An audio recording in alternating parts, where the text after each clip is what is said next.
What's up guys, and welcome to the very first episode of my brand new FIFA 22 career mode, and I cannot wait for this. Yes, we are beginning a brand new project today, and this is going to be a realistic career mode where we're starting off with Southampton at St Mary's in the Premier League in England. So to start the series off, I want to be very clear. This save is going to be primarily about realism, okay? Realism is the name of the game in this project, and that means throughout the course of this series, my primary focus is to make progression and develop the team at a realistic rate in terms of a time frame, but also for the signings and the sales, and more on this in a moment, that we'll be negotiating. That needs to be realistic. Player contracts need to be as realistic as possible. Yeah, the clue's in the name, realistic career mode. And that is an incredibly hard thing to do in FIFA career mode, as we know. So please do bear with me. But I want to point that out straight away. The aim of the game in this series is not to win the Champions League with Southampton in 2 or 3 years. It's to progress and develop the team in a very realistic way. And like I mentioned a moment ago there, realism in FIFA career mode is almost impossible to maintain. But I'm going to do my absolute best throughout the course of this series to keep it as realistic as possible. And, I want to be honest, I'm human, believe it or not. I will make mistakes from time to time. Every now and then, I might make a signing or I might make a sale, which isn't what you would deem to be too realistic. But I will try my absolute best to keep it as realistic as possible. That goes for signing players and also for selling players as well. So yeah, we'll be starting the series off with Southampton. Southampton, of course, as we know, a solid Premier League side. They've got a fantastic recent history of bringing through players, developing them, and then selling them on to bigger clubs who have become world stars. A bigger team, for example, the two players at Liverpool right now, Virgil van Dijk, who was signed from Celtic, went to Southampton, now established as one of the best centre-backs in world football at Anfield. Sadio Mane, the same, was signed to Southampton from RB Salzburg, then moved on to Liverpool. He has been a tremendous buy for the Reds. They got an excellent record. Their scouting team is absolutely fantastic, and also they got a really good record of bringing through academy players as well. In recent years, none better than James Ward-Prowse, who's now of course become club captain through the middle of their park. I've always been a massive fan of his. And Southampton, as we look at their team, it is a 4-star side. The objectives in the first season are to finish in mid-table in the Premier League and reach the last 16 of the FA Cup. To me, that's very realistic aims, and what are we targeting as well? I would say in the first season, if we can break into and sneak into the top 10, that would definitely be a really great achievement. But to me, mid-table feels like kind of the sort of finish I would be targeting myself as well. So it's exactly what the board have given to me, what I was thinking we should be targeting in our first season as well. And as I run you through the team here, it is a good side, but there are some aging players. But in the first season for transfers, I'm not going to change too much. Like I said, I want this series to be as realistic as possible. So in the first season, I'm not going to do a major rebuild, sell half the squad, bring in a load of wonder kids. No, that's not the aim of the save. In the very first season, what I'm going to look to do is maybe sell 2 or 3 players, maybe sign a couple or 3 players, but for the most part, keep most of the Southampton core here in the first season to rebuild this team in a realistic time frame. Yes, we do want to make changes with Southampton as the years go by, but in the first season, I'm not going to blow it up. I've literally just came in here with this Southampton team. So, yeah, I put 2 players on the transfer list, Fraser Forster and Shane Long. Both had their deals are come the end of the year.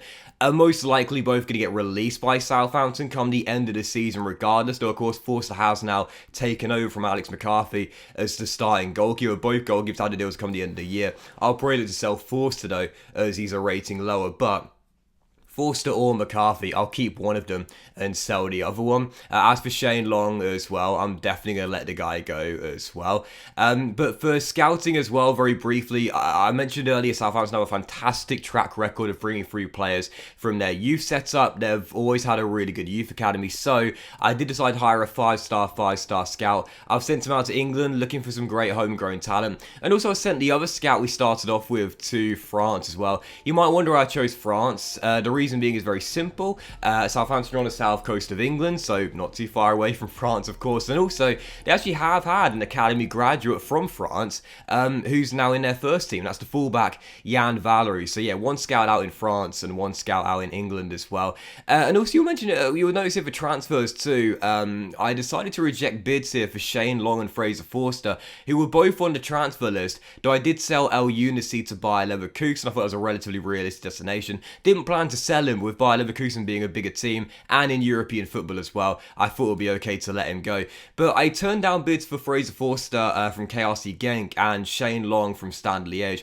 And the reason I did that is because I didn't think they were realistic destinations for those two players. Shane Long, the Irish forward, and Fraser Forster, the English goalkeeper.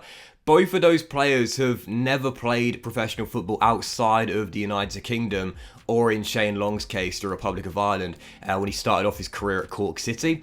So because of that, I didn't think the destinations were realistic. So again, I want to be very, very clear.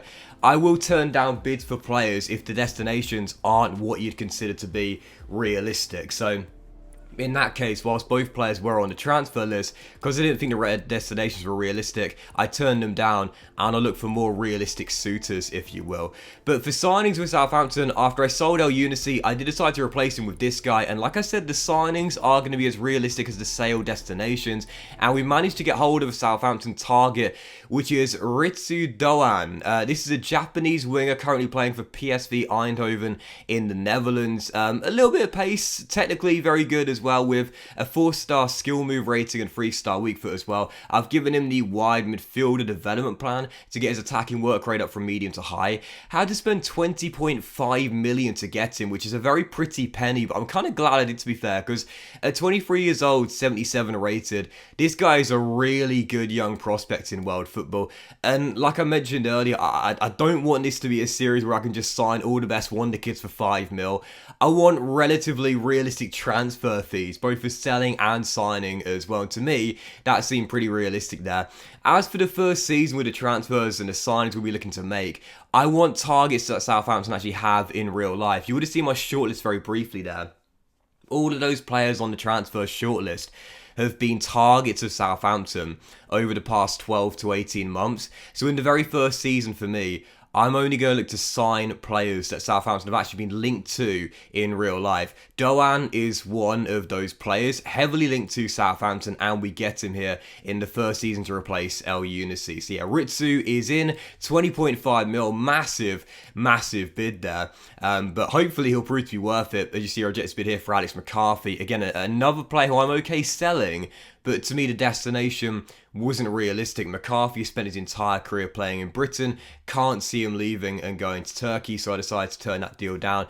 And also a bid here for Jack Stevens, Brighton wanted him for £4 million.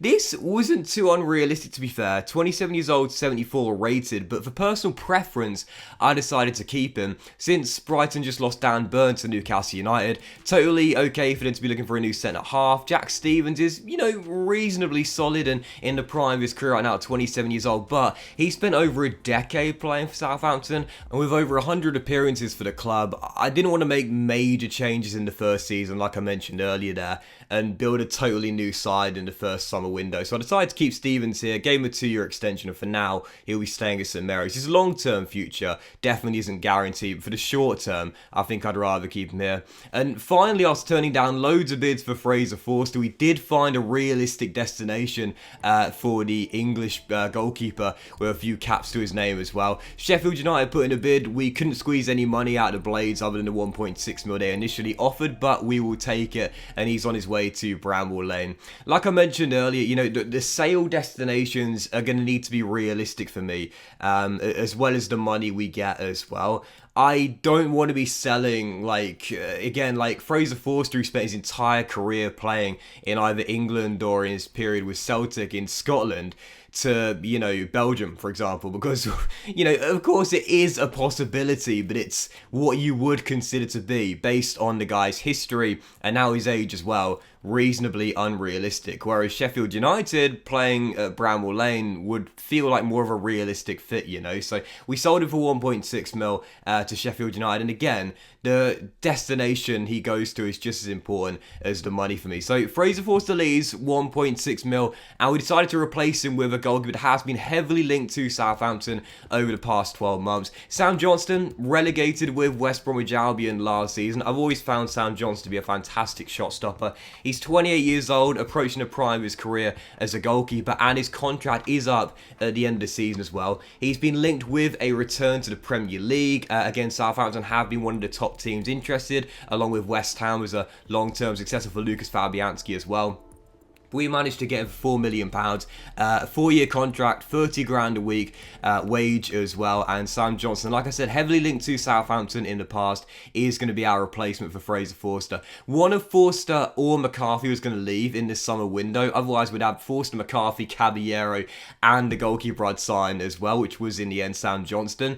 I didn't mind if it was going to be Forster or McCarthy. In the end, it was Fraser Forster. But Sam Johnston coming in, he might actually only be 75 rated, which to me is reasonably underrated in my opinion. But at 28 years old, he probably still should grow a couple of ratings. And again, I'd say a realistic signing there from West Bromwich Albion. For a realistic fee, I'd say, with his deal at come the end of the year as well. And whilst he's a rating lower than Alex McCarthy, he's 3 years younger. And I'm going to put him straight into our first team. So, as we close out the first month of the transfer window and enter August, our first 3 games of the season, they're coming against Everton, Manchester United and Newcastle as well. There's a month to go before the transfer window shuts. We've still got 13 mil in the budget, and as you look at our team here, just the 2 new signings to start off with Ritsu on the right hand side and Sam Johnston, both realistic targets for Southampton. I'm liking how the team is looking. No major changes, haven't blown the side up, keeping it realistic. That's going to be the key for this series, and I'm liking how it's looking to begin with in our first season with Southampton. But that will end today's episode and the first episode of the Realistic Career Mode, guys. Big fan if you enjoyed it. If you have, then please do drop a like. Most of you will have a fantastic day, and I'll see you for the next episode where we look to keep on spending that 30 million on realistic targets and play our first Premier League games of the season